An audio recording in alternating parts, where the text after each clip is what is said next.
Hello. Welcome. And welcome back to another episode of the Now Loading Podcast.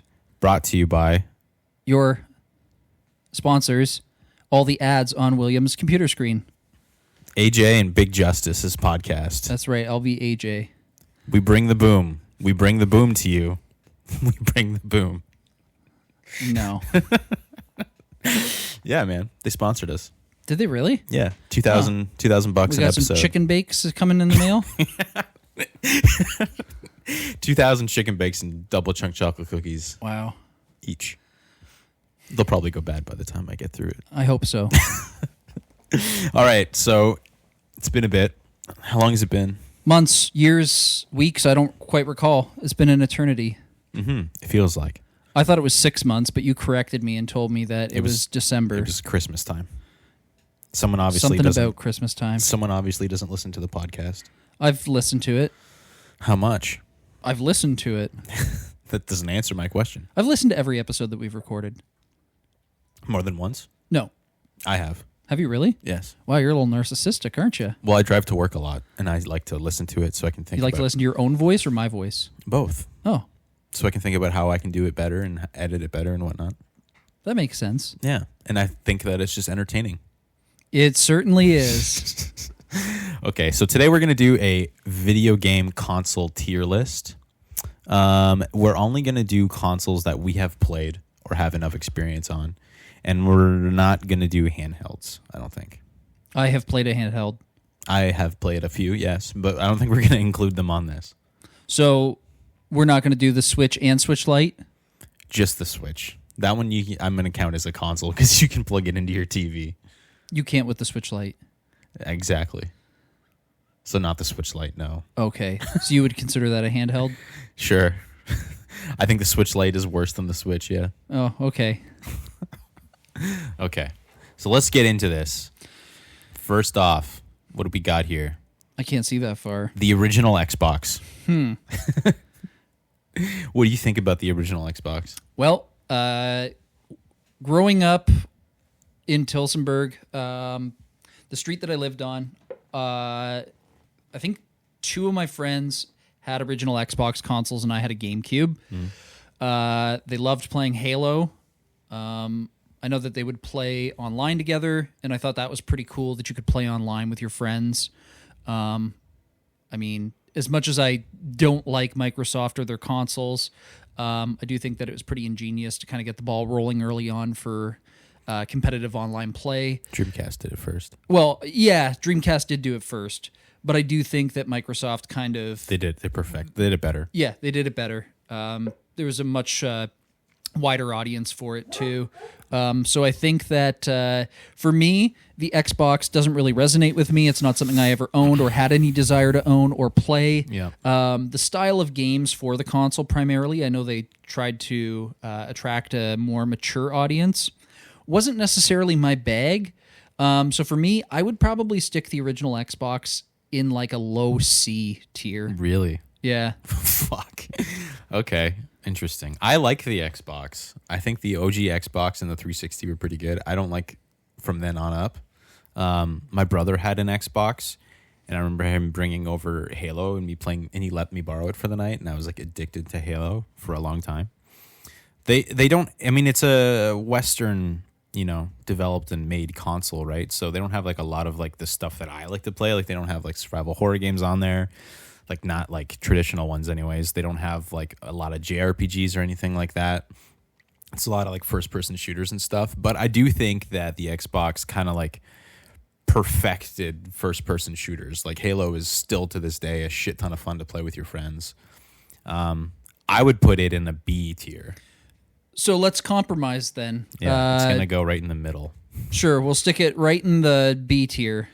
If I don't know. Okay. I'll put it in B right now, but I'll put it at like the end of the B tier. Sure, that works for me. And also, just to interject, the one cool thing actually, the crossover there with the Dreamcast Xbox thing. Yeah. The Xbox had some pretty cool like pack-in games because they had the Jet Grind radio. Yeah. And they also had the GT. What the hell was it called? The racing one. Yeah. Yeah. So I thought that was kind of neat that it's like, okay, the Dreamcast died off like a year or two before, and then Sega started really pumping stuff out for the Xbox. So that's kind of neat, right? Yeah, it kind of feels like a bit of like a successor to the Dreamcast in some ways. I mean, it doesn't have like that weird Japanesey Sega charm of the Dreamcast, but you did get some stuff like Panzer Dragoon Orta and stuff, and like Shenmue 2 and stuff that were clearly Dreamcast games that just didn't make it. But then they kind of went to GameCube too with like the Sonic Adventure and stuff and all that. Yeah, they did definitely kind of do a split there with, you know, what they were making for various consoles. The Xbox stuff was definitely, once again, for more of a mature audience, and the GameCube stuff was more for, I don't want to say children, but for everyone, right? Yeah. Okay. All right. So low B tier. We'll go through the list too when we're done, but that's where we're at for now. PS3. Unless you want to do the Turbo. I've never played the Turbo though. We'll do Turbo after. Oh wait, Turbo's next? Yeah. Okay. Yeah, let's do Turbo. Okay. I've never played one. Okay. So Turbo, made by NEC. Hudson made majority of the games for this console. Oh, interesting. And Hudson made like a lot of quality games, right? Like they did Adventure Island and stuff like that. The Turbo is a pretty fun console. Like I've not played a lot of games for it. I've played like Splatterhouse, Blazing Lasers. I can't remember if it was Alien Crush or Devil Crush. Both like pinball games. There was a game that I played on it that was similar to Bomberman that's escaping me. Newtopia was on there. It had a wide array of games for the console. I'd like to play the like some more like the Turbo CD stuff. Good luck finding that. I know, but I mean, like that would be something that I'd be interested in. Like, I want to play like Ys Books 1 and 2 on it and stuff. Yeah, absolutely. I think that would be really cool to be able to experience. But the TurboGrafx is a really, really cool console. It's just incredibly hard to find stuff for it these days. I think that I would probably stick it in the B tier. Yeah? Yeah. Okay. Well, we'll put it in B just because I have no perspective. We'll put it above Xbox, though. I would put it above Xbox. Okay. All right. PS3. Okay, PS3. I have a lot of experience with this console. Do you want to start it off then? Sure. I love this console, man. Like, okay, so when this generation, this is like late high school for me. And when this generation came out, I started with the 360 because everyone did. But I had two that got the red ring, and I was really fucking annoyed with that. And then I started going back because I was like sent off my console again for like the third time to get repaired.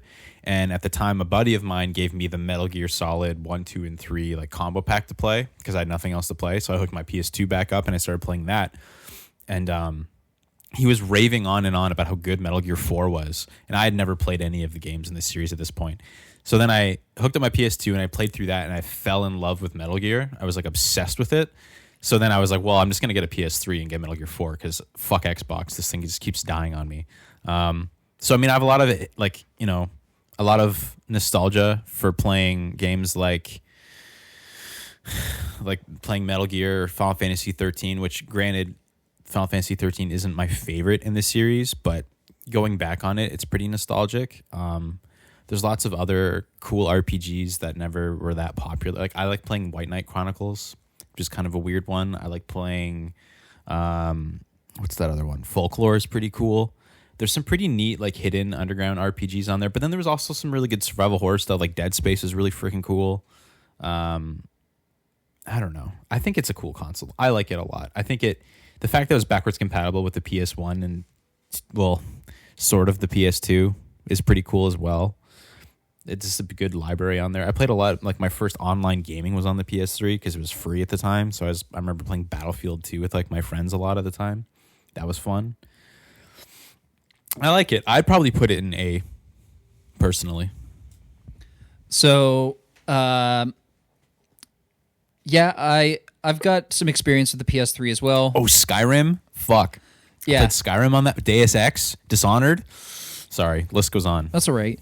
Yeah, I played a ton of Modern Warfare 2 on there. You know, I'm not above saying that I was a Call of Duty fanboy when I was a teenager. Or a young adult.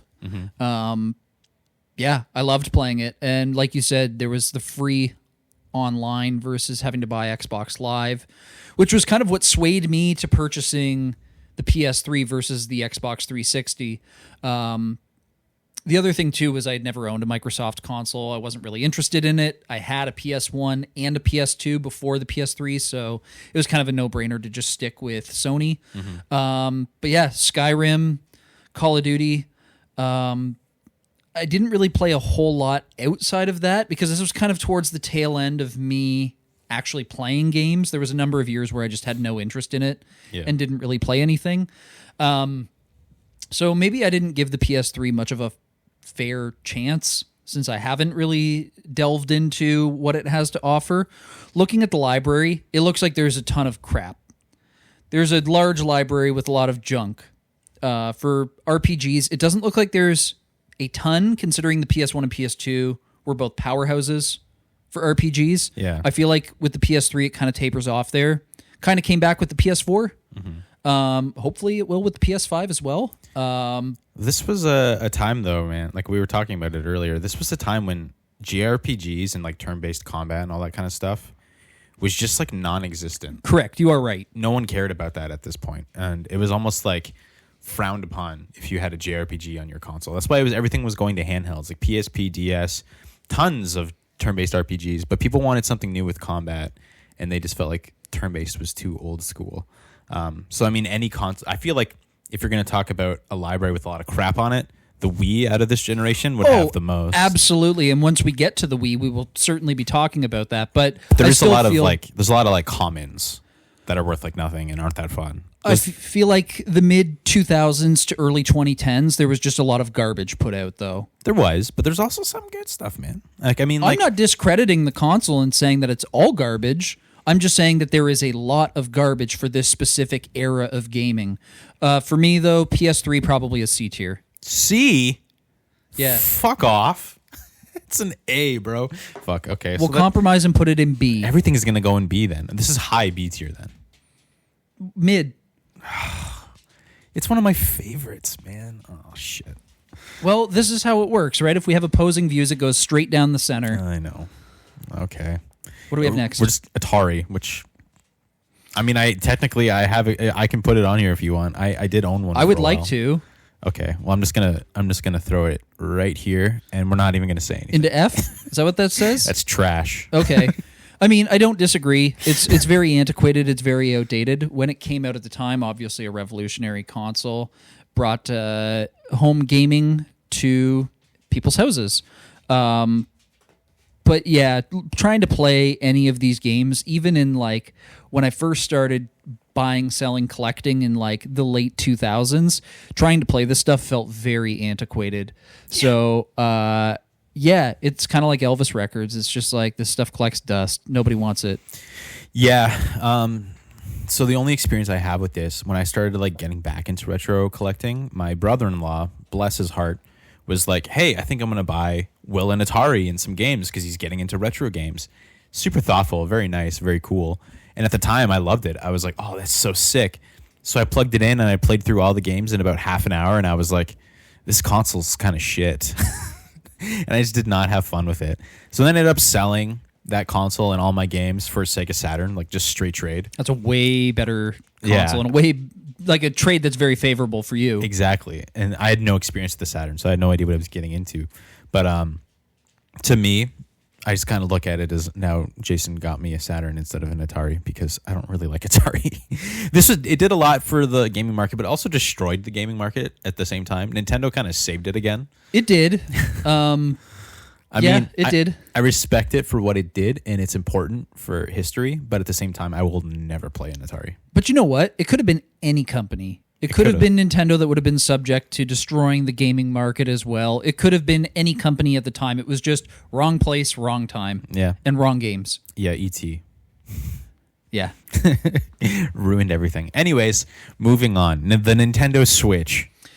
Nintendo Switch. Okay. This is a good one. Yeah, it is. I love the Switch.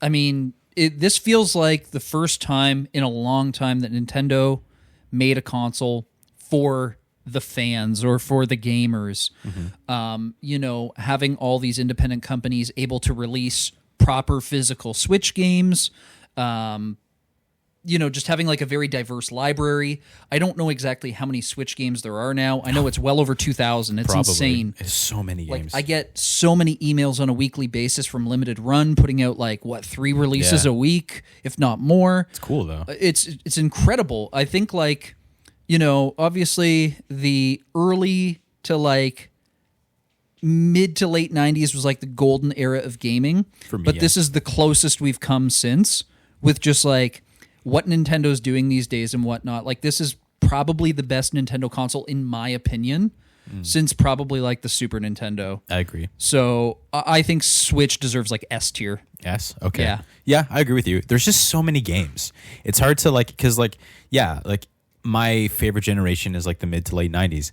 And so many of those games are on this thing. Like I can play Grandia on this thing. I can play Final Fantasy VIII on this thing. I can play Chrono Cross on this thing. Like there's so many of like my favorite games got like a port onto this console. And there's so many like new games, like Breath of the Wild is like one of my favorite Zelda games of all time. And like that was a launch title. Like I don't know. It's just a very strong console. And the fact that it's portable and can hook up to your TV is like really freaking cool. Well, it's nice too because you've got various price points, right? For individuals or families who maybe don't have as much money or don't need the functionality of being able to hook up to your TV. Yeah. Here's a lower price point to get the more budget-friendly handheld version. Mm-hmm. Or if you spend a lot more time at home, you've got like kids who want to play together, like you can get the proper Switch. And I think that's really smart as well. And the other thing I wanted to touch on, not that it's exclusive to Nintendo, but the Nintendo Online capabilities. I think it's fantastic that they're constantly putting up all these retro games for people to be able to play. Like you've got NES, Super Nintendo, Game Boy Advance, N64. I think they're doing GameCube soon. I don't know. I thought I saw something think about they it. already have. Okay, well, I don't Maybe. really play GameCube, but it's just incredible that you can go on and you can play all of these classic games. And a lot Yeah. of the stuff that they put up too is not even like their AAA titles, No, it's right? weird shit. Yeah. They have like there was like a whole Data East thing that they did a while back where it's just like a ton of games that I've never even heard of. They've always been good at that though. Even like with have. the Wii, right? Like the Virtual Console on the Wii was Yeah. really freaking good. And they had Turbo stuff and like Neo Geo games on there and stuff. And with the Switch Online, they've even got Genesis stuff. Like that's where I Yeah. played Shining Force for the first time, right? Right. Okay. I agree with you. I'll put it in S. So what do you want to do for GOAT? Do we just both get one GOAT where like it doesn't matter? Yeah. Okay. Yeah, we both get one GOAT. Okay. Okay, cool. we can- GameCube is next. Okay. I got a GameCube upon release from my grandmother for Christmas. My grandmother was an avid bingo player, and Did she win it? Yeah. That's sick. They're like, you can have $300 or you can have this GameCube, and she's like, I'll take the GameCube and give it to my grandson. Aw, that's adorable. Yeah, and it was pretty cool because like before that, I'd basically only had hand-me-down consoles. Yeah. Like I had a Super Nintendo. That was all I really had. And then I got this GameCube, and then I Sick. got an N64 after I had a GameCube. It was kind of weird, but That's cool. Yeah, and so I know we had just spoken about this like an hour ago down in your basement. But for me, like I didn't play a lot of GameCube stuff or own a lot of GameCube stuff. I had Tony Hawk Pro Skater 3, Tony Hawk 4, Underground, Underground 2. I had Cell Damage. I had Luigi's Mansion. Yeah. And I think I had something called like Strike Force Bowling. Okay. So that was like it. I did not have a lot. I would go out to Blockbuster and like rent games and play those. But for the most part, it was a very small collection that I had. So mostly played like Tony Hawk 3 and Cell Damage. I have such fond memories of those two games alone. That makes me love the console. Now, I understand that there's a ton more out there and that it has a pretty diverse library while still having a moderately small library. Yeah. I think it was a cool console, and like at the time, a lot of people really hated on it, and I think I understand why. I mean, the PlayStation 2 was this really powerful console that had a DVD player inside, and I think that's the main thing. yeah, Just it the just DVD. lacked capabilities. The GameCube, it didn't really do anything except for play games, as where the other two consoles did so much more. For me, I would probably stick the GameCube in like high B. Okay. Yeah, so I have some experience with the GameCube. My one buddy, Ryan Peltz, shout out. He was my only friend that had a... Still is your only friend. You know what? I'd be fine with that. He's a lovely man. Anyways, he was my only friend with a GameCube, and I found it strange at first because, okay, my first time ever playing a GameCube was at a kiosk in the EB Games, and they had Wind Waker in there. And I remember seeing the way Link looked and just being like, I don't like this. I don't like GameCube. Never mind. And I just never thought about it again after that. But then going to his house, at that time, Resident Evil and Capcom had such like exclusivity at that time, and he was showing me Resident Evil 1 remake and Resident Evil 0, and he was showing me like the trailers and magazine ads for Resident Evil 4 coming out soon. And I remember getting super into like that stuff with him and getting back into like my like survival horror roots from playing like Resident Evil 2 on the 64 and stuff. And I really, really enjoyed that. So there wasn't a lot of like RPGs and stuff that I personally would like to play on this thing. It did have some cool Dreamcast ports as well, like Skies of Arcadia, which is pretty sweet. And like Metal Gear Twin Snakes is a pretty cool version of Metal Gear 1 on there. I have a very small GameCube collection. The controller's better than the 64 one, but I still don't like the C-Stick. Ergonomically, the controller is very comfortable. I still love it. I do agree with the C-Stick, though. Yeah.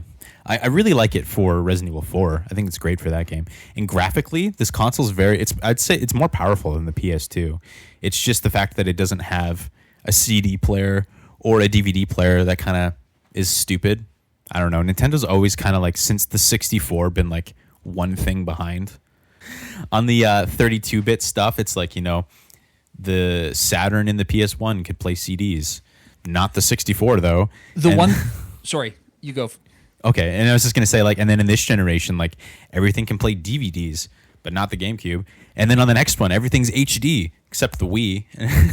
The one thing that I will say about the GameCube that it did have that no other console had, and I thought was super cool, and is still probably the coolest peripheral to this day. The handle?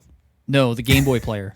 That is really sick, yeah. I wish that more consoles had it. Like, I understand with the Super Nintendo, you had the Super Game Boy. Yeah. Which was really, really cool. But I'm glad that with the GameCube, they opted to, try to recreate it so you could play Game Boy Color games and advanced games with it.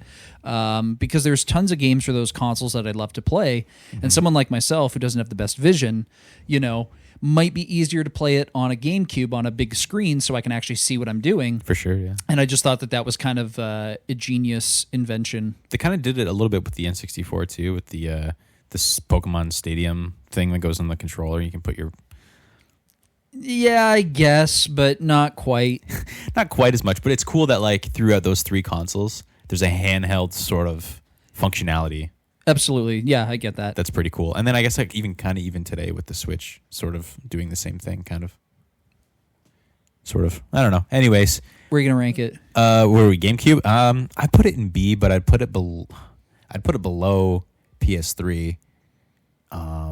Maybe after Turbo, but before Xbox. You know what? I'd put it on PS3. Oh, I can't do that. Okay. So would you put it before Turbo? Yes. Okay, cool. We'll do that then. I agree with that. Okay, next up is the N64. Nintendo. Yeah, kind of divisive feelings about this console. I don't know. I think that... Everything is going to be B tier. Yeah, like the 64, I've got so much nostalgia for.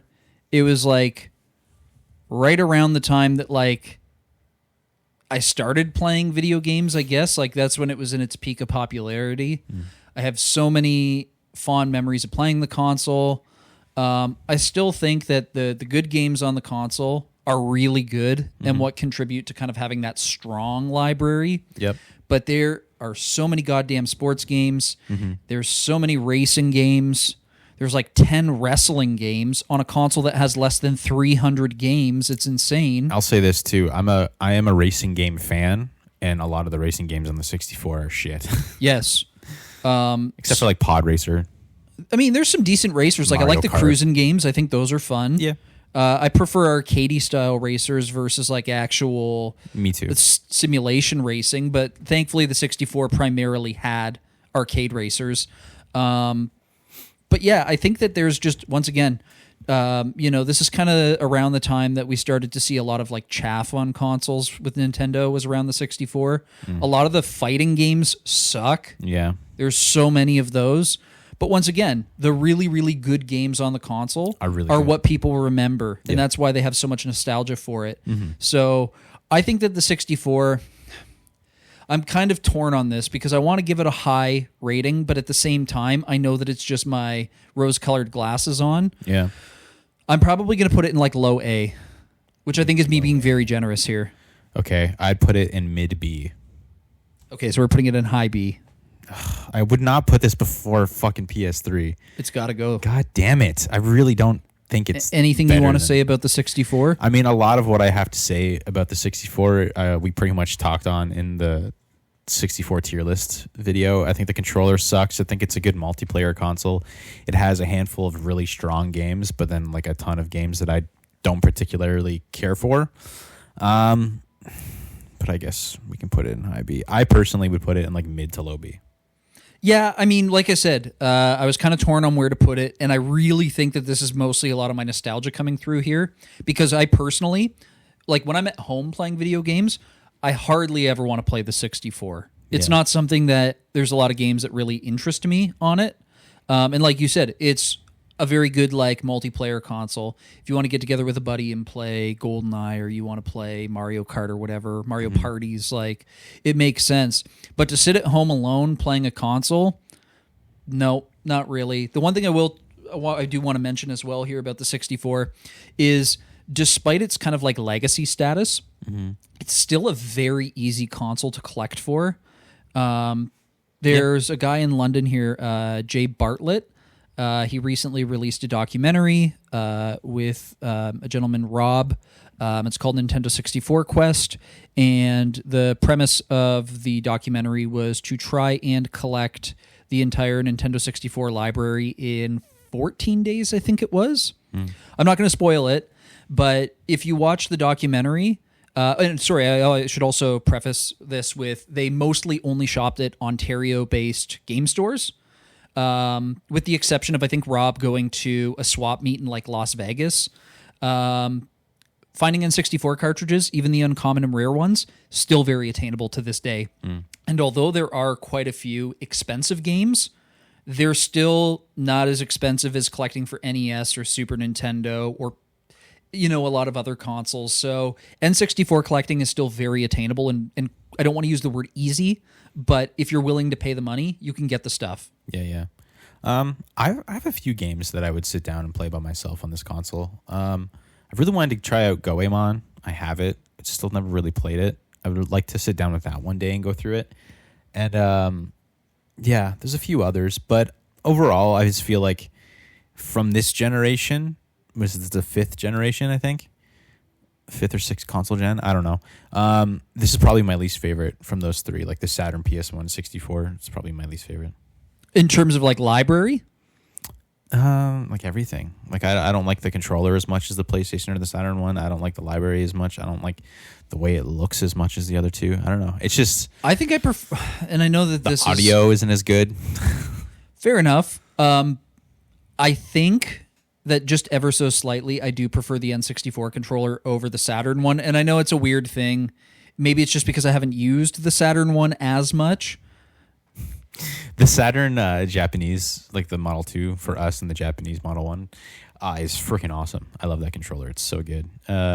Even like the 3D pad's pretty comfortable to use. Yeah, the 3D pad's kind of cool. I would say the North American first release controller compared to this, yeah, I'd put the 64 over that one, but I wouldn't over the Japanese one. But anyways, there it is. High B. Sorry. Okay, the last fucking Nintendo console, and we can move on from Nintendo. The NES. I thought about this one in the shower this morning, actually. I never think about this one. I thought about it specifically for this episode. Okay. Since I was assuming we were getting together to record this specifically. Uh-huh. NES. So there's a lot of cool games on the NES. There's a lot of arcade ports. Obviously, this was mid to late 80s, still in that realm of putting out arcade games for home video. there's a lot of games that just don't. I don't want to say they don't translate well to home console, but the arcade version is far superior. Oh yeah. There's a lot of fantastic games on the console. There's a lot of variety. A lot of the rare and expensive games are kind of crappy. There's some pretty oddball ones out there, like Zombie Nation. Like that's really bizarre. Lots of platformers. You could kind of tell that a lot of developers were seeing what was kind of popular at the time and trying to emulate that. Like tons of Mega Man clones. My God, there's so many. But I do still think that, and I know that this is probably an overused word, it's a very revolutionary console. It basically brought video games back from the dead. It did. That and Mario. Yeah, that's right. That and Mario. Good old Mario. But I mean, even those games are still fantastic. Like when Carissa and I are sitting at home, she's not a big gamer, but periodically I'll be like, do you want to play a game? And she'll say yes. And it'll usually be Tetris or Mario 3. And like whenever I'm testing new inventory that comes in, as soon as I pop in Mario 3, I hand her the controller and she'll play it for like an hour. It's a timeless game. You know what to expect when you play it, but it's still so good. It's kind of like the pinnacle of platformers.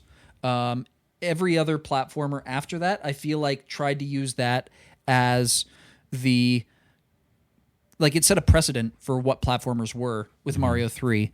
And I know that, that may be a trite thing to say, but it was a fantastic game and still is to this day. So for me, there's more I could probably say about the NES, but I would say it deserves A. Okay, I'd put it in C. Do you want to elaborate on why? It's just not that fun. To me. I understand. I was going to make a rude comment. I understand. I'll refrain. I understand that it started a lot of franchises and it's important. This is just, we're doing this tier list based off of personal feelings and experience. I did not grow up with an NES. It was a little too old school for me. My first console was a Super Nintendo. Everything that it did, I think the Super Nintendo just did better. I'd never go back to the NES to play games. I just find it kind of boring. In that case, you can just sell me all your NES games. I'll take them all. I'll take Metal Storm. I'll take Batman. I'll take everything you got. You pretty much have taken most of my NES games. Well, hand over the rest. You know what? If it take off some more off of that Trails into the Sky, and then it will. It definitely will. There's some platformers that I do like. Sure, I like Batman. It's fun. I like Journey to Silius. It's kind of cool. I like Mario 3. Yeah, but if I were to choose one console, like the Super Nintendo or the NES, and one library disappeared forever, and I got to keep it, I'd say fuck the NES. Well, the NES is, you got to remember this, Will. This is like early days of video games. Sure. A lot of this stuff you have to use your imagination. There's limitations, right? Sure. Obviously, chiptune's not always the most pleasant thing to listen to, especially when it loops after 3 seconds. I'm not saying that any of the RPGs on the NES were groundbreaking. I've played the first Final Fantasy. I hate it. Dragon Warrior, I love, but it's a nostalgia thing for me. So I understand why people don't like it. It's very I think most primitive, people like it. But I do think that although it's primitive, it's a very, very important console.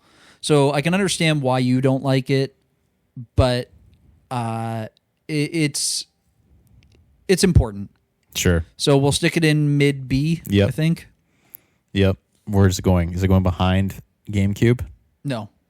Oh, God. All right. Next on this tier list, the 3DO. I've never played one. I had a 3DO once. It came with, what was it called? Super Soccer Champ or something like that, which is basically Kid Cleats on the Super Nintendo. It's a platformer with a kid who kicks a soccer ball. Sweet. It sucked. I think I had Battle Chess for it. What about Crash and Burn? Gex. Did not have Crash and Burn. Gex would be sick. And I had Myst, maybe? Okay. I think.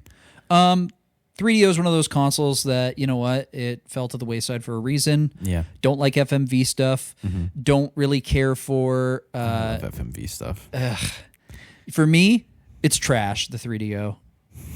Okay, so I feel like the biggest thing about this console and why it didn't take off is the price point. it was stupid expensive back then. Yeah. And you had like 3 companies manufacturing this console. Yeah. Yeah. So that, it's just confusing too. I feel like if it was affordable, it probably would have caught on, and there probably could have been some really good games for it. I know there's not a lot of really good games for it. And is the other console that I kind of want? I was hoping that a Jaguar would be on this list, but it's not. We can include the Jag at the end, Sure. or we can do it after this one, so it's fresh in our mind. I would say that like a Jaguar is like a refined version of what this was. There's some games on it that I think would be fun to play, but I mean, for the price point of those games now, like I would never collect for it. I thought about it, but because of how expensive the games are nowadays, and like the weirdness of the controller and just like everything else about it, it's pretty. Yeah, I want to give it like a C, but it's hard. I'll put it in trash, but I will put it above the Atari. Yeah, that's more than fair. I can agree to that. Like I feel like if this console did have a chance to do something, it probably would have came out with some decent titles, but it kind of died pretty quickly, so never got a chance to. Yeah, I don't remember what the retail on the console was, but it was something outrageous, like $600, $700, $800. It was stupid. I was watching this video. You ever watch My Retro Life? Yeah. I was watching some of Tyler's videos last night about Grand Theft Auto 3 and how his dad like banned him from playing it. Yeah.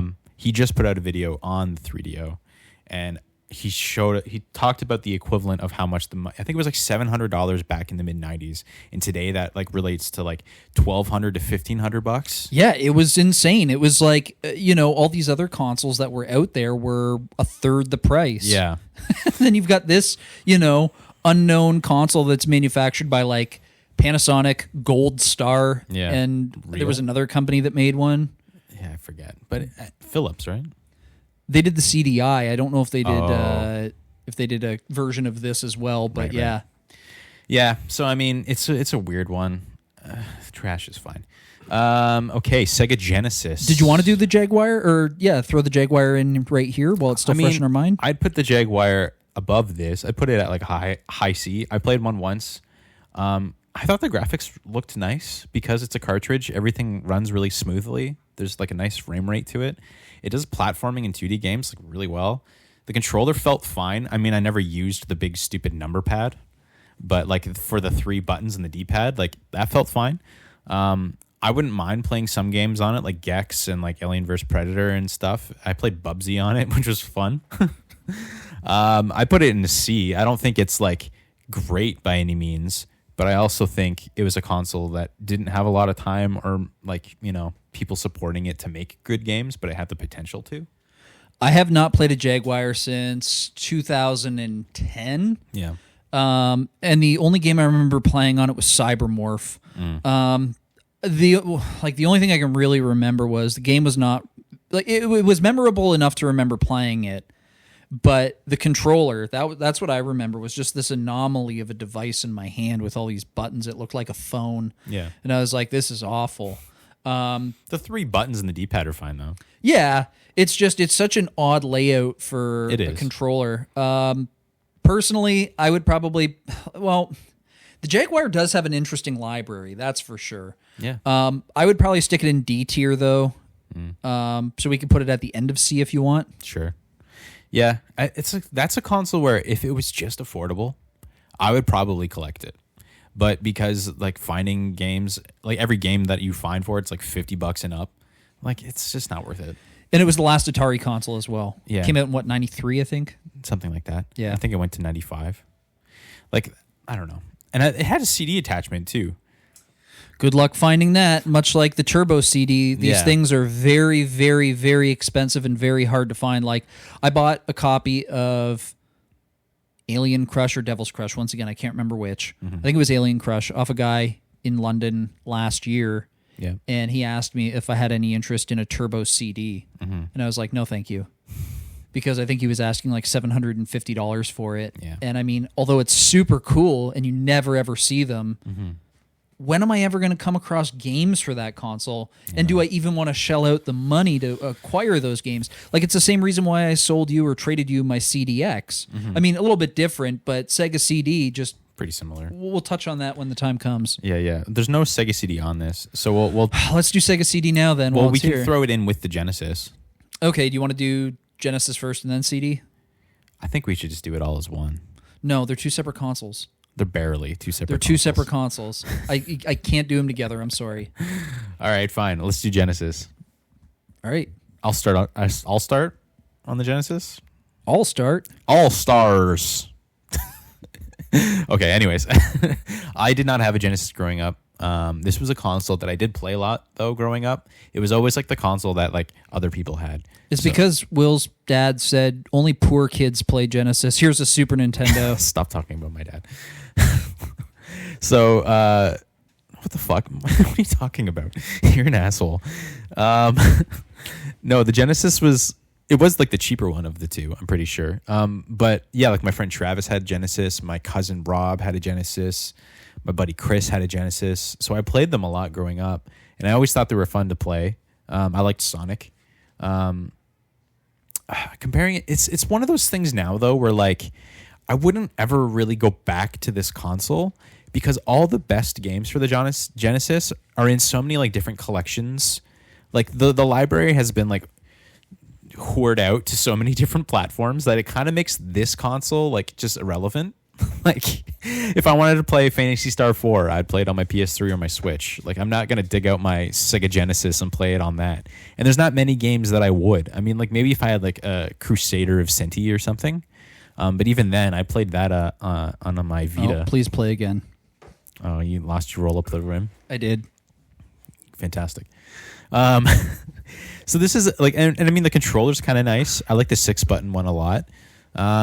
There are some strong games, but it's just such a, it's funny because like this is one of Sega's like most memorable libraries and consoles, but it's not one of my favorites. It's probably my third favorite out of the Sega games or Sega consoles. I'd put it in like low B. I didn't have a Genesis growing up. Some of my friends did. Obviously, I remember playing Sonic on it. I think that the Genesis has a very cool library. It's like I'm still learning about games to this day that came out on it that I had no idea about, like Haunting or Poltergeist or whatever it's called, Poltergeist. Like I did not know about that game. There's just so many games that I've never heard of, and it's like I don't know. I'll go out shopping and I'll stumble across a Genesis game, and I'm like, wow, this looks really cool. How have I never heard of this before? Yeah. I think that in certain regards, it does rival the Super Nintendo, but then in other aspects, it's obviously inferior to the Super Nintendo. Like I definitely prefer the sound chips that Nintendo used. Like it just sounds better in my opinion. But I do think that there's some pretty cool stuff. Like, although I don't love Shining Force, I feel like it's, kind of, it feels like it could have been something that came out on the NES. Shining Force is still really cool that there was a strategy RPG that came out in North America in the early 90s. Did you play 2 yet? I haven't played 2 yet, no. But like the Super Nintendo did not get any strat RPGs in the West. We didn't get any over here. Do we get Tactics Ogre? Nope. Oh, wait, sorry. There was March of the Black Queen, but that one's a little bit different. It's not like your standard like turn-based strategy RPG, I don't think. Is it like RTS-y kind of? Kind of, yeah. It's kind of convoluted. I had it at one point and I opted to get rid of it because I did not enjoy it. So the Genesis has a very, very cool library. They did some revisions of the console. You had the Model 1, which was kind of still the most desirable console to this day. The Model 2, which I think probably sold the most. And then you had the budget compact Model 3, which is super tiny. Yeah. For me, yeah, I would say high B for Genesis. So mid B? Sure. Okay. Where's this one going? In between GameCube and NES. Oh, come on. It's so much better than the NES. The Ouya. I'm not even talking about this piece of shit. I've played one once. By all means, go for it. My buddy Ryan, again, he's a game developer, and I guess the Ouya was really good for like if you're making a game on your PC and you want to put it on like a console. It was really good for like throwing it on a console and playing with the controller. It was like super easy for that. So he showed me like a couple of like his like games in development that he was working on through an Ouya. We forgot to talk about the Sega CD. I don't understand how the Ouya's on the list, but the Sega CD is not. Right, or even the Jaguar. But no, this thing sucks. It's pretty much just like play games on your cell phone on a console. So I'm gonna put that below Atari. Cabbage. Yeah, and it's the very bottom. All right, Sega CD. So okay, I personally have a soft spot for the Sega CD, and it's mainly because I love Snatcher so much. That game is just so cozy and fun. I absolutely love it. The soundtrack's amazing. I think that so my least favorite thing about the Genesis, right, is like the sound. I don't like the sound chip that much. And when you add the Sega CD, suddenly you have you're able to have like CD quality music. So having like the Sega Genesis visuals with the audio of a CD is like friggin' awesome.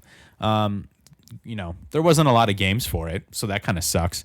But Snatcher is like a friggin' amazing game. So you also have cool RPGs like Vey for it, and like Shining Force CD and stuff like that. So and like Lunar 1 and 2. So I mean, I think there is a decent. If it wasn't so expensive, I would love to have a Sega CD in all of those games. I do have a Sega CD, but I only have Vey. I don't have Snatcher or anything else. I would put it in like not the highest of B, but like between mid and high B. I'm kind of lukewarm towards the console. I hate FMV stuff for the most part. Not all, but when it's done well. When it's done well. You say this, but did you enjoy Lunacy? Yeah, that's what I'm saying. When it's done well. Did you enjoy Phantasmagoria? When it's done well, it's good. But there's just so much crappy, poor FMV on the Sega CD that I really hate that stuff. That being said, I've not played any of the RPGs on the Sega CD. I mean, I've played Lunar 1 and 2 on PS1, but not on the Sega CD. I feel like there's not really a reason to go back and play those versions. No. So I likely won't ever do that. Also, I'm fairly certain they're more expensive than the PS1 counterparts as well. So don't necessarily need to waste the money on that. No. They did look interesting when you bought it. I remember the day you picked it up and we came back to your place and you played it for a little while. And it looked cool. It looked a little dated, but it looked cool. Yeah. But yeah, overall as a whole, like, I don't know. I'd probably put the Sega CD like C tier. Yeah. So low B. Sure. Yeah. I pretty much bought it off you just in case you ever happen to come across a Snatcher, and I can get that off of you. And if I do, there's going to be a premium on price on that game. Fantastic. Can't wait. Okay. Moving on. A console that I actually care about. The PlayStation 1. Is this your GOAT? It's close. I don't think it will be, but I almost want to. It depends, I guess, almost on what your GOAT is. So Will kind of convinced me, not convinced me, guided me and introduced me to the PS1 a few years ago. It was not something that I really had, I don't want to say much interest in. I definitely had interest in it. It was just something that I hadn't really been exposed to. As a kid, obviously, I'd played Crash Team Racing, had played Gran Turismo, had played some of the Spyro games and whatnot. Yeah. But like, I hadn't. Oh, actually, I had Final Fantasy VII as a kid. Okay, I bought it at a Cash Converters in Newmarket when I bought my console. They told me I could pick one game out, and so I picked that. Sweet. But I only remember getting through the first disc with a buddy of mine. But anyways, after kind of exploring the library, absolutely blown away by it. Yeah, man. I think that it's probably the best console of the generation. Yeah.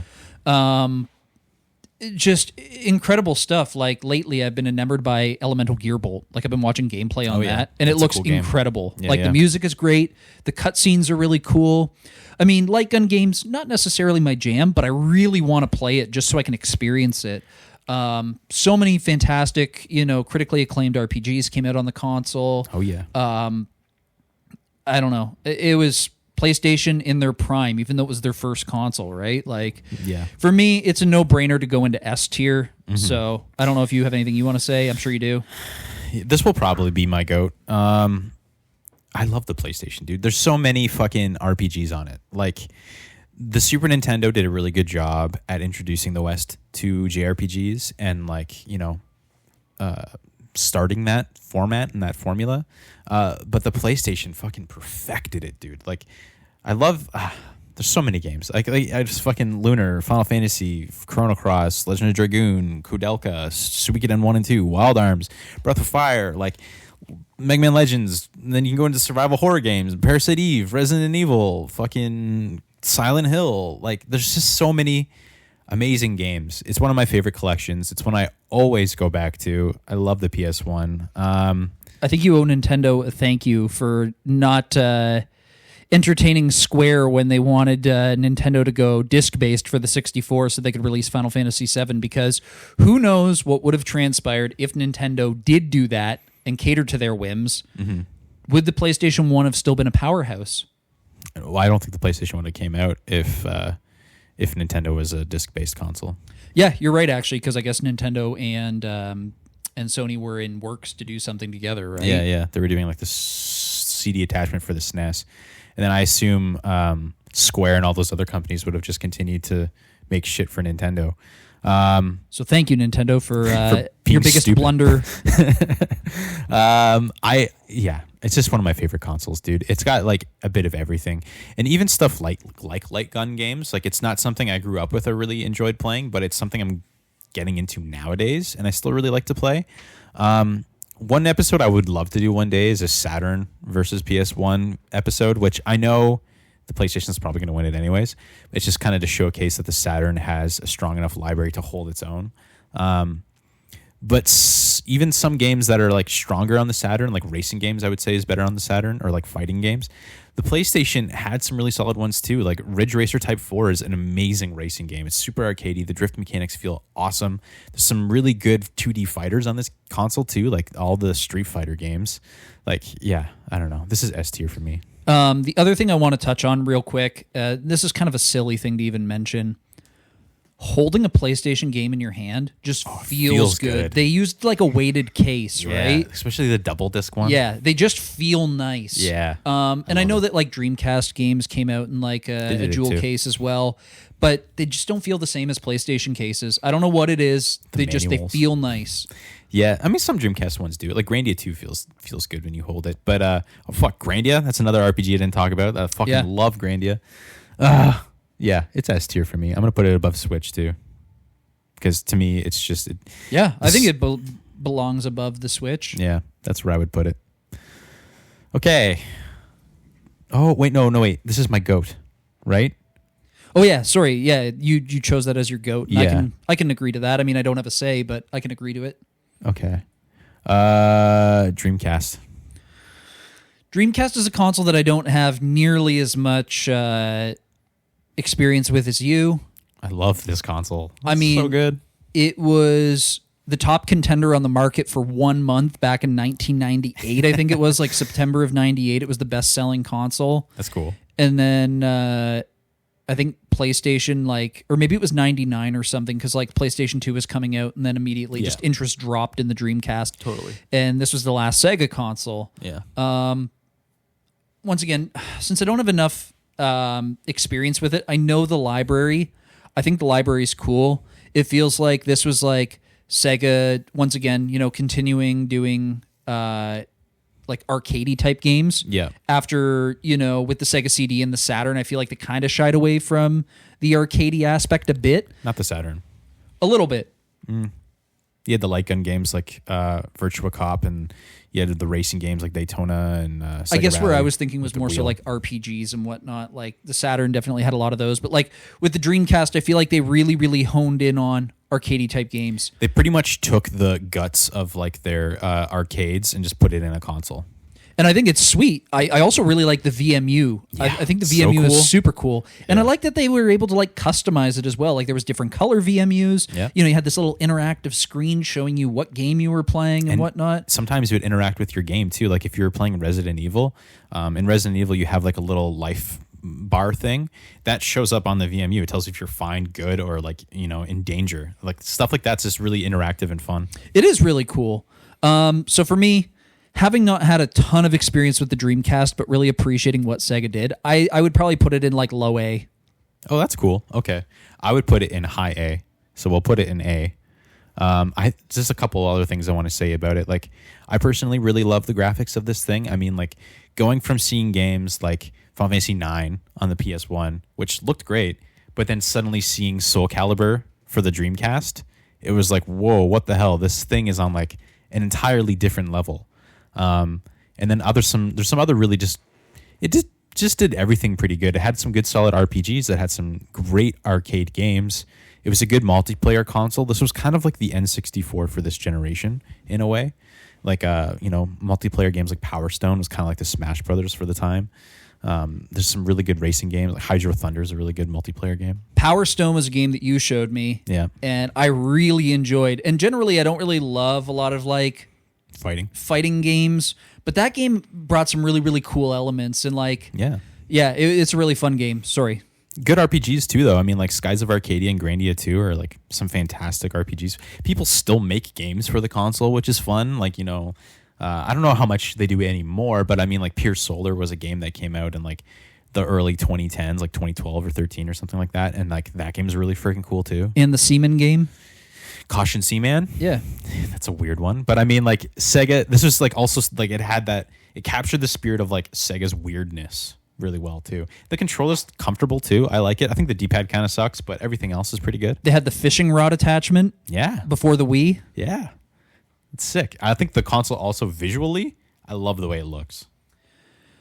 Yeah. I wish we got the Hello Kitty version over here though. I recently picked up the Sega Sports one from Holden. He found that for me, which was nice because my lens on mine I think is starting to die, which is sad. Time to bury it in the backyard. No, I'm gonna get your buddy to fix it because I'm not giving up on that thing. But I love this console, and when I got it too, like I got it back in like 2011 or 12. It was like the perfect time to collect for it. I got it not brand new. It was used, but I got it in the box with Sega Adventure, Jet Grind Radio, a VMU, and a controller, and like everything in the box for like $60. Yeah, you can't beat that. I don't think you could buy any of those components. I mean, you could probably get the VMU, but like you couldn't get the console or either of those two games for under $60 today. I know. And like bought so many other really great games. Like Blue Stinger, I got sealed for like $7. I got like Grandia 2 for like $40 back in the day. It was like, it used to be a really awesome console to collect for. Nowadays, it's pretty expensive, like everything. Yeah, it's just really fun. When I see the Dreamcast, it just screams fun. Remember when we played Virtua Tennis? Yeah. Like such a simple game, but I had such a blast with you playing that game. Remember when you accidentally sat on that copy of Gigawing 2 and No. it snapped in half? I don't. Oh. You can play Worms Armageddon on this. You can. And Gauntlet. And that fun Japanese shooter that we play. That's Stellar Assault. That's on Saturn. Oh, I thought it was Dreamcast. My Nope. mistake. Nope. That game is awesome. It is. We'll talk about that later, though. So it's okay. We'll put it in A. Below Switch, though. Yes. Oh, wait. Sorry. Switch is S. Whoops. My mistake. This is A. So it's I'm sitting too naturally- far away from the screen. It's fine. Sega Master System. I actually recently got rid of all the Master System stuff in my collection. Really? Yes. It was a console that at one point I was thinking about collecting for because it was just kind of like a neat thing that obviously over here didn't sell nearly as well as NES, right? Yeah. I thought that the Master System had a really neat library. I mean, there's tons of really cool stuff for it. But ultimately, just not a console I ever really play. I think that the controller is worse than the NES controller, even though it's relatively similar in configuration. Yeah. I just find that it's not the buttons don't feel as nice when you push them in. They're not as responsive. And yeah, just not something I ever really, would play very often. But like there's games like Govelius, Golden Axe Warrior. It had a really good port of Shinobi. Yep, there's the Port of Shinobi on there. There's a lot of like neat games, but just didn't sell well over here. The one thing that's really cool about the console, though, is since it wasn't region locked, you can play both PAL and North American games on the console. And the only way to tell the difference between which version you have is the layout of the manual, whether it's horizontal or vertical. That's how you can tell whether you have a PAL copy or a North American copy. Yeah, which I thought was kind of interesting. It's a neat console. Once again, it was Sega's start. I'd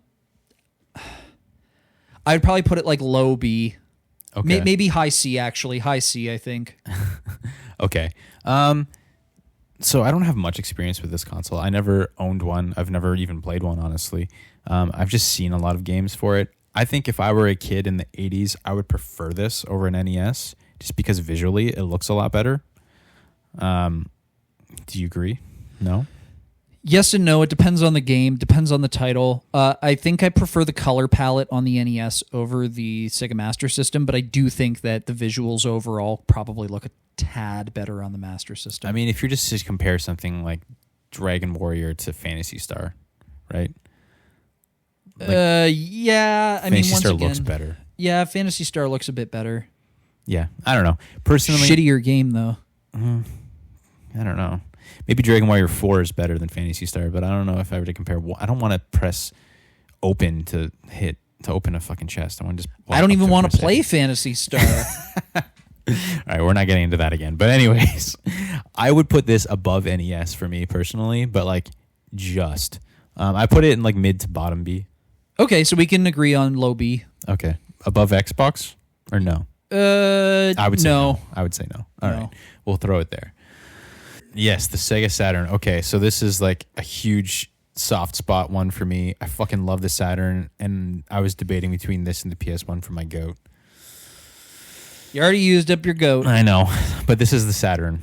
So okay, a super underrated console, I think. It didn't have the chance to fully do everything it could. I think if it had a longer development life, there could have been some amazing looking games on the Saturn.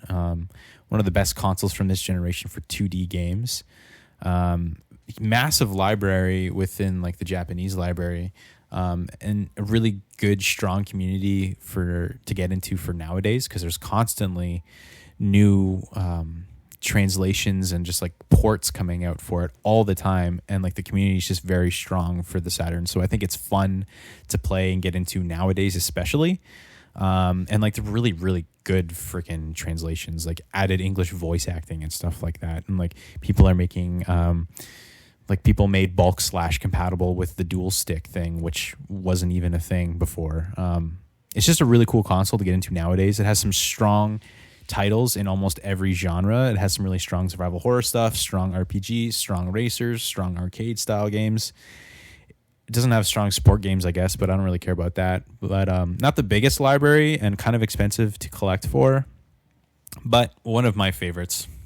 So I'm actually going for, and believe that, or you might find this hard to believe, I'm actually going for a full North American long box set No, you're not. of Saturn games. No, you're not. Yeah, long box only, exclusively. No, you're not. Yeah.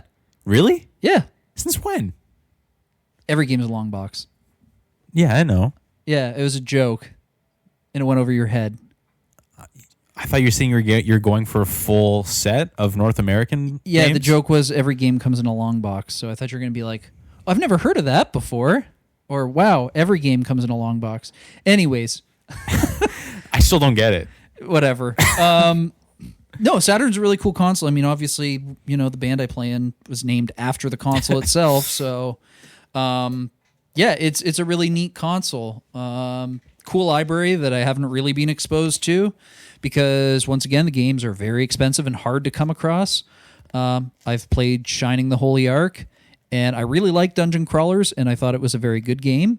You also played Lunacy. I did play Lunacy, which I thought was also really fun and very quirky and weird, which I may actually be getting a copy. Oh, really? Yeah, a buddy of mine in Kitchener has a copy for sale. It's on eBay right now for $620. Yeah. But I might be able to have access to it. Sick. So I think that's pretty cool. But yeah, no, like I don't know a whole lot about the Saturn. I'm still learning about it. Yeah. But it's got cool games. Like if you like platformers, there's Bug, there's Clockwork Knight, Mr. Bones is on there. A Stall, I think, is the best 2D platformer. Yeah. It's a great game. Which, it's really, really cool. And Rayman's on there. Like, yeah, Rayman's good too. There's a lot of really cool stuff on the Saturn. And like you said, you know, it wasn't really given a fair shot, I don't think. Similarly to the Dreamcast, they started seeing that they were losing and just gave up and were like, let's move on to the next console. I mean, it's no Neptune, right? But it'll do. Exactly, yeah. I think if they gave this console a bit more time, I also think the 32X and the Sega CD kind of killed this thing before it got a chance too. Like they put too much money and advertisement into those two things that they didn't have enough left over for this. I think if they just waited a bit longer and just went for the Saturn properly, it could have had a really strong chance. And I think out of this console generation, it's way better than the 64. Agreed. Yeah. Yeah. So we're thinking high C, right? Fuck off. No way. I would put this in A. I would put it above Dreamcast personally. I would also put it above Dreamcast and Yeah? Okay. Sick. Glad we agree on I something. thought we were gonna have to fight for that one, but I guess No. not. Also, like, there's a group called Sega Saturn Shiro. They do a podcast and they have like a Discord and a Facebook thing, and they actually even still print a physical magazine, which is really cool. That is pretty cool. I follow them for like all of my Sega Saturn news. So if anyone's interested, look them up. They're constantly talking about new ports and translations coming out all the time, or even indie developed games that are coming out for the console. It's a really good way to stay on top of everything. There's a Princess Crown port that's coming out soon that I'm really, really excited for. I can't wait for that. There's a Lunar, was it the Game Gear one had a Saturn port in Japan, and that one's coming out in North America soon. Like there's Bulk Slash is really good. Stellar Assault, we played that a few times. That game rules. Yeah, I just love the Saturn. Anyways, A. Hell yeah. Hell yeah. Xbox One. Never played it. Don't have any desire to play it. Don't care about anything Microsoft. Put it wherever you want. Okay, so I mean, I'll talk a little bit on it. This was the part where of Microsoft's kind of like career where they really started to turn to the shits for me. The whole DRM thing they tried to implement with this console was just like super upsetting. Do you know about all that stuff? Was this where you constantly had to have like you connected to Wi-Fi and whatnot and a camera and all that stuff? Yeah, your console had to be on Wi-Fi to be able to play games. Stupid. Once you put a game in your console, it was stuck to your console and you couldn't get rid of it off of your hard drive. That's terrible. You couldn't trade or resell your games. Once you bought it, you just owned it, and that was it.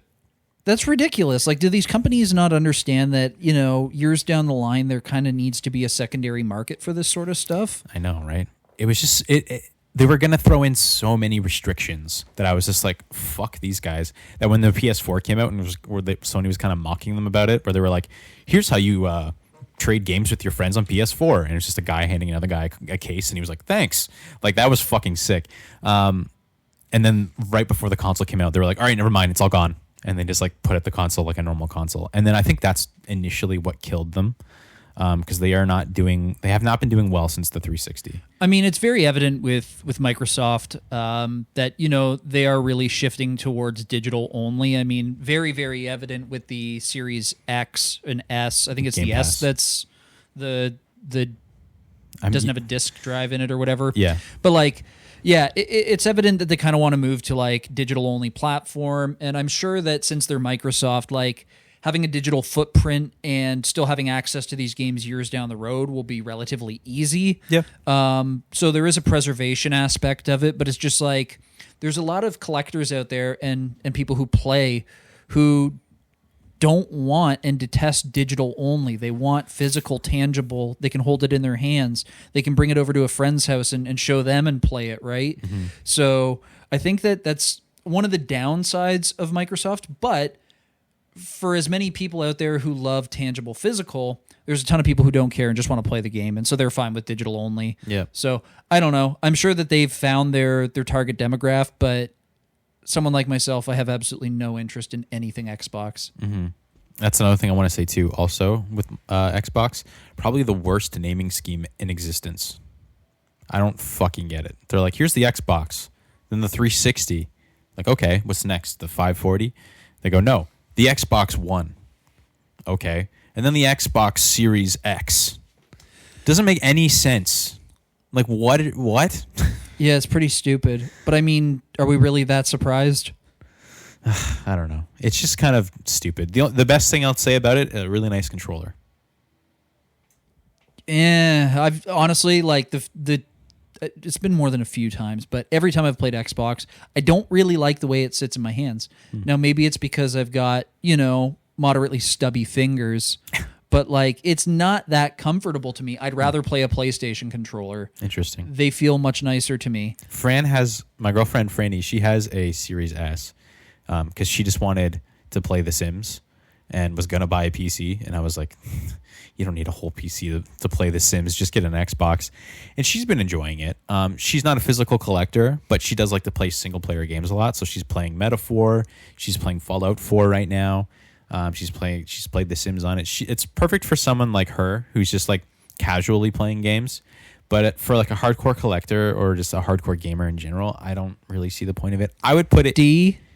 Well, there's no D. It's GOAT, S, A, B, C, or trash.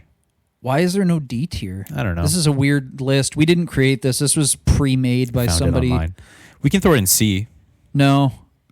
I'd say if there was a D, we'd put it there. So we're putting in trash. Actually, no, you know what? I told you can pick. If you want to put it in C, put it in C. We have nothing in C, and I think it's better than the 3DO because at least this thing's playable. I guess. So I'm gonna put it there. Next up is the Virtual Boy. I don't know if this counts as a handheld or not. It's not. No, Virtual Boy is not a handheld console. All right, I have no experience. I've never played one. I've never held one. I've seen some.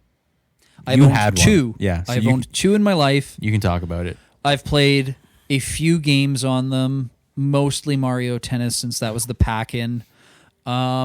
It's a nauseating console, man. It's not an enjoyable experience. Like everything that people say online seems like, oh, they're just embellishing. Like this console can't really be that bad. It is. It's horrible. The last time I played it, I played Mario Tennis for probably 10 minutes, and then I laid on the couch with my eyes closed for 45 minutes because I felt like I was going to be sick. Wow. So that was the moment that I decided I was going to sell my Virtual Boy because having a $450 console that you can't even comfortably play is pointless. Yeah. It came out at a very weird time too. It came out in between the Super Nintendo and the N64. Yep. I don't really know why Nintendo decided to release it. It was kind of a strange thing. It's kind of like Nintendo's 32X. Yeah, exactly. It's sort of like that, but it's not an attachment. It's not good. Yeah. Like, I would put it in trash. Okay. I would probably put it in high trash, but it's still trash. Like below 3DO? No, well, yeah, probably 3DO below 3DO. 3DO at least the doesn't 3DO make doesn't you make sick. yeah, exactly. But it's probably better. What about Atari? Is it better than Atari? No. Oh, okay. I don't think it's better than Atari. So above Ouya? Yeah, probably above Ouya. Okay, there you go. Next is PC, but I'm going to skip that one just because, I guess the PC does have some sort of identity with, early PC games like point and click adventure and stuff like that. But I wouldn't didn't include it. No, because I would say PC nowadays doesn't really have an identity. It's kind of just it's also on PC. I play Steam. I mean, I currently picked up a PC and I've been playing it a lot and I fucking love it. But I'm not going to put it on this tier list because I don't really think it's a console. I play RuneScape. I don't anymore. What's your woodcut level? I don't play RuneScape. Noob. Loser.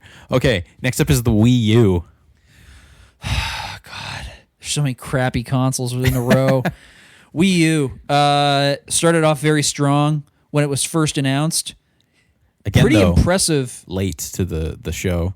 This should have been the Wii. Yeah. So very impressive, launch releases. But then so much filler. There's I think there's on par with N64 in terms of games that came out for this console. It's 200 and something. Okay. Still relatively easy to collect for this console, even though Wii U's kind of obscure. Yeah. Just garbage. Just so much crap on this console. Everything that was good that came out on this console eventually got ported to the Switch, basically. Yep. There's no point in having this. These consoles these days are now subject to errors, which makes it unusable. The game pads, although I really like the design of the gamepad, and I thought it was pretty genius that you could play on your gamepad while it's still hooked up to the TV, but someone else can watch a TV show, was really cool. Yep. It's just done better on the Switch, though. It's just, yeah, it's it's the predecessor of the Switch, but just it feels like garbage in comparison. I would probably put the Wii U in like C tier, but high C tier. Yeah, I agree with you. Whenever I think of a Wii U, for some reason, everyone I know who owns a Wii U has like children, and every time I see their Wii U, it's got like boogers and fingerprints all over the tablet. So every time I think of a Wii U, I just think of like germs and like boogers. Yeah, that's fair. I mean, what they used was like that. What do they call it? Like a piano black, where it's just like very shiny and glossy. Yeah. So it shows up like it shows all scratches, shows all fingerprints and everything very, very well. There was the white Wii U as well, but yeah. I feel like if I were to have a Wii U, I could have fun with it. Like there are some Wii games and some Wii U, like I'd love to try Wind Waker and Twilight Princess HD on it or something, right? Like you could have fun with this console. Breath of the Wild is on it, you know, like it doesn't have nothing but crap.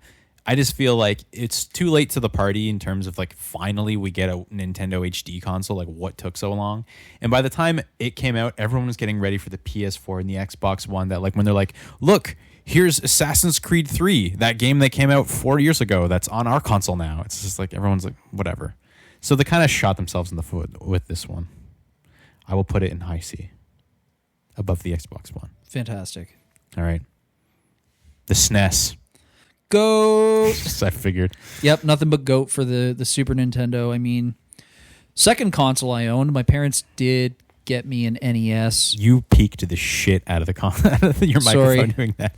That's fine. Sorry to everybody in their ears and their hearing. I'll fix that later. No, it was the second console I ever owned. My dad got it secondhand for me. My dad. Came with about a dozen games, Donkey Kong 1 and 2, and I think 3 as well. Yeah. Tetris Attack, Castlevania 4, Mario World. I think that there were a couple like adult games in there, and when I say adult, I just mean like something that a kid would have no desire to play. Like there was Wheel of Fortune, and I think Jeopardy. And there were a couple others in there. Oh, I had Earthworm Jim. Just a fantastic console. Like this was basically what Nintendo was doing with the NES, but amplified. Yeah. Lots of like weird, goofy stuff that was just so out there, and like you could tell that developers of games were having fun making games. Yeah. Like zany concepts, which we kind of stopped seeing shortly after then. I feel like the N64 and GameCube kind of like dialed it back a bit, and it just wasn't as out there. But yeah, Super Nintendo, like some of my most fond memories of playing games. Obviously a powerhouse for RPGs. I mean, Final Fantasy 2 and 3, Chrono Trigger, Earthbound, Super Mario RPG, Breath of Fire, so much cool stuff. Illusions of Gaia. Yeah, there's Illusions of Gaia, and then you have like Link to the Past on there, and Yoshi's Island, and Super Punch Out, and Contra 3, Castlevania 4. There's so many fantastic games on there, and I feel like even stuff that like generally I don't really like fighters, and it's not that I don't like racing games. I do like racing games, but I found that even like a lot of games that generally can be kind of crappy were good on this console. Yeah. Super Nintendo obviously did have its fair share of junky releases. Like there's still tons of sports games on the console. There's tons of fighters. There's tons of racers. Got one of the best ports of NBA Jam though. Yeah, the tournament edition one. Yeah. Yeah. It's just, I don't know. I could gab about the Super Nintendo, but I won't because there's two of us, and I feel like this is already a long episode. But it is pretty long. We went into depth with the tier list, with the top 5 or top 10 SNES game things, episodes. So I mean, yeah, I love this console too. I'd put it personally in S. I'd put it below. I think this is my 5th favorite console, and when I say that, my top 4 are either an S and A. This would be like low A or high B, but probably low A for me. But I love it. It's a great console. Mm-hmm. It's my first one growing up that I ever had. Yep. Yeah. It's a beaut. Okay, moving on. The Wii. Junk. Not actually. You know what? The Wii like served its purpose. That's where I put it. The Wii was a very accessible console for families. Yep. Which I think is incredible that just like, video games before that, I think a lot of people had this preconceived notion that it was like for children, right? Games were for kids. Yeah. And then the Wii comes around and it's very interactive with the Wiimote and whatnot and the balance board. Yeah. And like now you've got like grandma playing games with you, which I think is super cool that Nintendo was able to accomplish that. That being said, the Wii is notorious for the shovelware. Like, my God, for every one good game, there's like 20 crap games. Yeah. It's just unnecessary. I mean, there's a game called Redneck Fart, Farm Animal Racing I've seen that. Tournament or whatever. Stupid. Redneck Fart. Like, that's how... Yeah. That's the bottom of the barrel they were getting. So... The Wii, and like, I hate the Wiimote. I hate the Wiimote so Wiimote. much. I think that, you know, for the time, like this console came out in what, 2006? Somewhere around there? Maybe. Yeah. Okay. Yeah, probably. So I think it was definitely, you know, innovative for Nintendo to try to do something with like a Bluetooth capability for the console. Yeah. But the controllers die these days. There's a ton of connectivity issues. There's so many crappy games. Finding games in good condition is hard because of the target Children demographic who owned these. So The motion bar is stupid, the motion bar is pretty stupid, but I get it. You need to have it if you have something that is I guess. wireless like that. Yeah, Wii for me, like it's not something I ever play or have any desire to play. Thankfully, with the Switch, you've got games like Skyward Sword that got an HD remake, so you can play it on another console. Yeah. Because although I don't love 3D Zelda games, it's still a game that I would like to play to experience the story and understand the origins of the franchise. But yeah, I do feel that the Wii falls flat. I would say like high C. Yeah, that's where I put it. The Wii U should have just been the Wii. I feel like if the main controller for this console was just like a normal controller, I mean, even the tablet, what? Don't do that. Even just like the main tablet being like the controller would have been better. And like if the waggle stick thing was just like a peripheral for something like Wii Bowling or like baseball and all that, like the sports games like Wii Island Resort or like Pilot Wings or some shit. Like you had some games where like you could use the Wii remote for, but like the main thing was just a controller. It would have been a way better console. And if it had HD, like, you know, modern graphical capabilities at the time, that would have helped too. I'd never really want to play this console. But it has like The Last Story is like one of my favorite JRPGs. I love that game. And it has a Xenoblade is also like a really, really strong game. So there are some really strong games for this console. I just feel like they kind of missed the boat on a lot of it. Yeah, I had one for a while. Didn't really play it. I sold it all. I put it in high C. Yeah. I can agree to that. Okay, cool. Above the Wii U though? Yeah. Well, yes, I would stick it above Wii U personally. Yeah, I think the library is slightly better. I think so as well. Yeah. Okay. PS4. Never really played the PS4 to be honest with you. Yeah. I am impressed by its library. I think it's very cool. I think that with the PS3, obviously, they kind of, well, like you said, it was of the time, right? There wasn't a lot of turn-based RPGs at the time. I feel like PS4 brought that back. PS4 did bring that back. I think it's a cool console, despite not really having played it. Yeah. But judging by what I've seen with the library, it looks like something that would intrigue me. I've just not bit the bullet on a console because, I don't know, there's so many other things that I'm focused on right now that down the road, I will eventually start collecting for it. So I don't know if I really am going to be a good judge of character for where I would place this, but I guess in B because it seems like a safe bet. Okay. Yeah, I really like the PS4. I think this... Yeah, it brought back a lot of like really good titles and like genres. Turn-based RPGs came back. What are you doing? Stop. What the fuck is going on here? Stop. Don't play on soundboards while I'm What the hell talking. is going on? You're so stupid. My God. I dare anyone else to try and start a podcast with this man. It's ridiculous. Anyways, this brought back some really good genres that I love. This brought back survival horror with the Resident Evil 2 and 3 and 7. Like, those fucking games are fantastic. They're still making PS4 games, and this console came out 11 years ago. This brought back RPGs, man. Like, Tales of Arise is like one of the best Tales games that I've ever played. Final Fantasy VII Remake is, sure, it's not turn-based, but some people might not like it, but I Nier? personally love it. Nier is fantastic. I love Nier.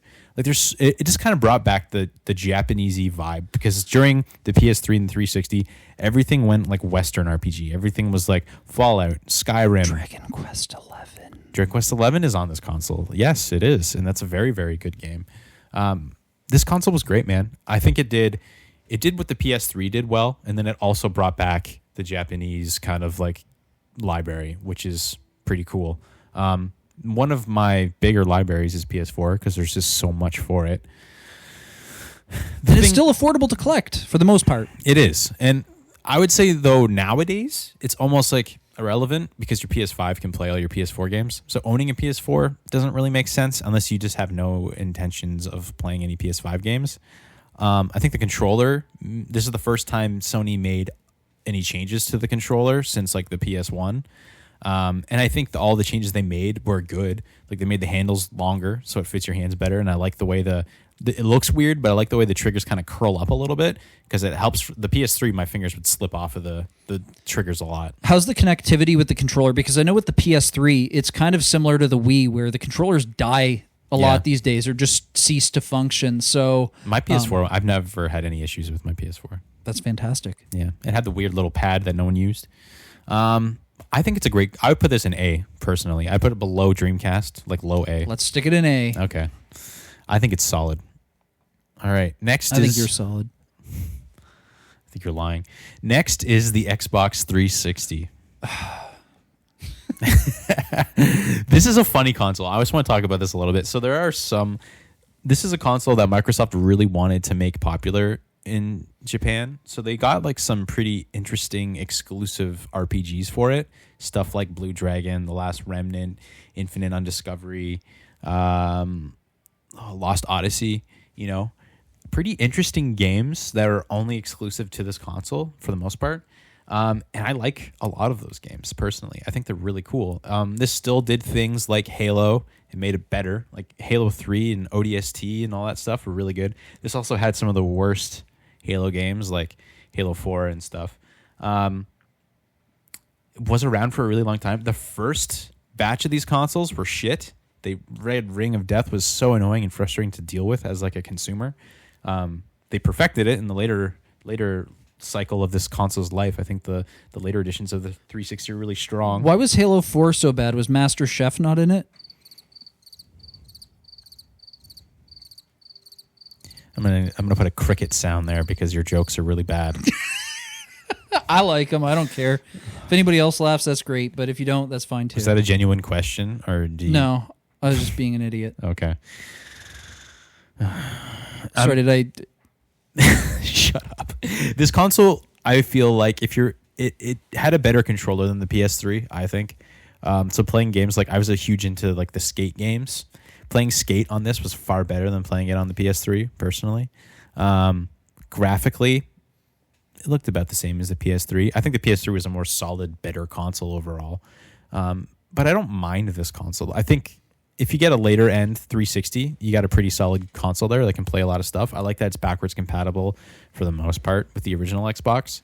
Some games don't. I would say it's a solid console. I don't love it, but I don't hate it. I put it like mid B. Xbox 360. So I try to refrain from having my bias show. I've already expressed in this episode my lack of, interest in Xbox consoles or products. Once again, library didn't really appeal to me. I don't really play a lot of like competitive online games, and I feel like that's what they primarily focused on. The console was like the early iterations of the Xbox 360 were plastic, just like slapped together. They're terrible. Yeah, they are. Really, really poorly manufactured.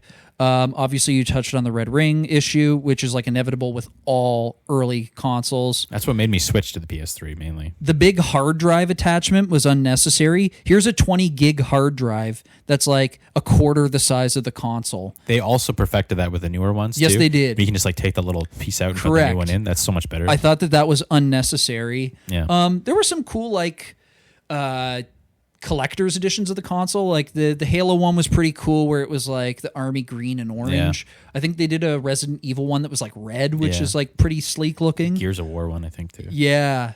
But overall, just like, and I hate the controller. I've always hated Really? Xbox controllers. The 360 I one don't even? like them. I don't like the way they feel. Interesting. Yeah, I have no interest in anything Xbox. I would personally put it in C, and that's just, once again just because I'm biased towards it. But okay, so we'll put it mid B or late B, I mean. sure. Like above original, maybe? Yeah, I would probably put it above original. Below turbo? Yeah, I think that's fair. Okay. I would probably personally have this like right above GameCube, but that's fine. That's fine. Okay, last console, PS2. the PS2. I spoiled it. Oops. That's fine. The PS2, I like this console. I think it's really good. Yeah, I know. You've been trying to convince me to play the Guy game with you for years now, and I keep saying no. What the fuck is wrong with you? Why would I try and convince you to play the Guy game? I don't know. You're calling me a pedophile? No, I'm not insinuating anything. I just don't want to play that game. It's a well-known fact that there's underage boobs in that game. Why would I want to pull? That's so rude. You can edit that part out. No, I'm going to show everyone how shitty of a friend you are. What? I'm not shitty. You're trying to make it seem like I like the Guy game for bad reasons. I don't know if you like it or not. You're just asking me to play it. You're lying. I've never asked you to play it. And I didn't even know there was a PS2 port of this game. I thought it was just Xbox. No, it's for both consoles. I didn't know that. You know more about it than I do. I have to know about everything. I sell video games. You're just obsessed with the Guy game. Sure. Anyways. PlayStation 2. I mean, the PlayStation, as you're aware, we've already stated where we'd like to put it, was just, it was a groundbreaking console. And then Sony came out with the PlayStation 2, which arguably, I think this is still the best-selling console of all time, right? I think so. Yeah. It had a really, really long production run. It's finished in like 2011 or 12. Yeah, it was late. And Yeah. I mean, just a huge library, like, Oh, yeah. once again, over 2,000 games. Massive. And like tons of quality too. Like Early PS2 games are not that good. I'll give you that. There are some early PS2 games that I have that I have played that I do not like. can you give some examples of ones that you didn't like that were early releases? Orphan. I've not played Orphan. It's controls and looks like shit. What's that other one? Evergrace. Yeah, that one looks terrible. Yeah, it's really fucking weird. I've played it and finished it, but I don't necessarily think it's good. Stuff like that. I mean, Dark Cloud is a really strong release title. Gradius 5, I think, was another early title. It's got a blue disc. Never played that.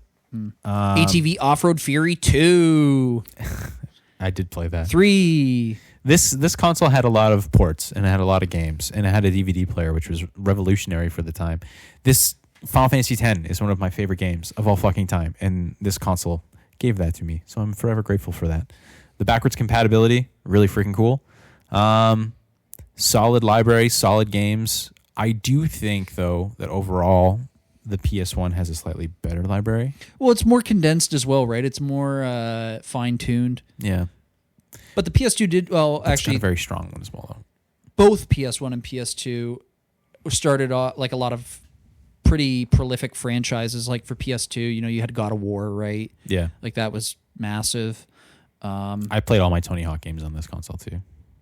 Yeah. So that's one. Not that it started forward there, different. but yes. Yeah, no. It started on the Tony PS. Hawk started on the Game Boy Color. Exactly. Everyone knows that. I also really liked it for, it had, these aren't exclusive either, but Code Veronica and Resident Evil 4 I played on this. Shadow of the Colossus was a big one that I played on this console as well. Tony Hawk's Underground was a huge one that I played on this console. Crazy Frog had a racing game on this console. It did. One of the worst games for it. Bad Boys had a game on this console. Bing. Yep, it did. Charlie's Angels. Yeah, that was also on the GameCube. Yeah. There's a lot of oddball titles on the PS2 as well, like Mr. Mosquito. That game's cool, though. I like Mr. It's Mosquito. weird though. It's super weird. I like it though. Yeah, it's a good console, man. I feel like even like some solid 3D fighters like the Soul Calibur game on it's really strong. And I mean, like, this is also part of the era of gaming where like games were getting ported to like every console. So kind of like individual or I guess like identity for each console gets kind of blurry around this point. And you still had some 2D games on here as well as which? 3D on the PS2. Like which games? Well, like, I'm fairly certain Klonoa 2 was Oh, right. kind of like a 2D game. 2.5 kind of thing. Yeah. Yeah. And Street Fighter, or not Street Fighter, Marvel versus Capcom 2 Yeah. and stuff like that. Yeah. So it was kind of that in-between stage where companies were starting, well, they weren't starting to, I guess they were doing it with the console before, but were focusing mainly on like 3D stuff versus 2D. Yeah. But you still had a decent amount of 2D games come out on this console. Yeah, it's a good console. It is a good console. Yeah. Some of my favorites are just like Final Fantasy X. Final Fantasy 12 is really good. I like Resident Evil 4. I go back to this console very frequently. It's great. I would put it... Do you want to say it on the count of 3? Sure. 1, 2, 3, A. Look at that.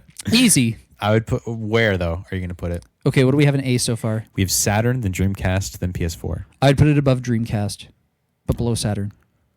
Okay, I'd put it below Dreamcast, but before PS4.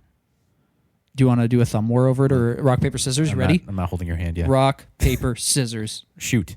You didn't do anything. Rock, paper, scissors, shoot. What the hell's that? It's California rules. We're in Ontario. All right, rock, paper, scissors. Fuck. Okay. So it's going above the Dreamcast. Whoop, whoop. So here is our entire tier list. In the GOAT tier. And don't forget the Sega CD and the Jaguar. I don't remember where we put those, but here's what we have. So in the GOAT tier, we got my PS1 and Holden's Super Nintendo. In the S tier, the Nintendo Switch. A tier, we got Saturn, PS2, Dreamcast, and then the PS4. B tier, we got N64, PS3, NES, Genesis, GameCube, TurboGrafx, 360, Xbox, then Master System. In the C tier... Where is this? Such an asshole. In the C tier, we got the Wii, Wii U, Xbox One. Who is your daddy and what does he do? And then in trash, we have 3DO, Atari, Virtual Boy, and the Ooh, Ouya. yeah. Yes. All right. That's it, guys. That concludes this quarter's episode of The Now Loading. Podcast Brought with to you by Arm and Hammer. Big Justice and H. Oh, my God. Boom. Okay. We bring the boom. At 3:15. They're so weird. What a weird family. Anyways, see you next time, guys. Bye.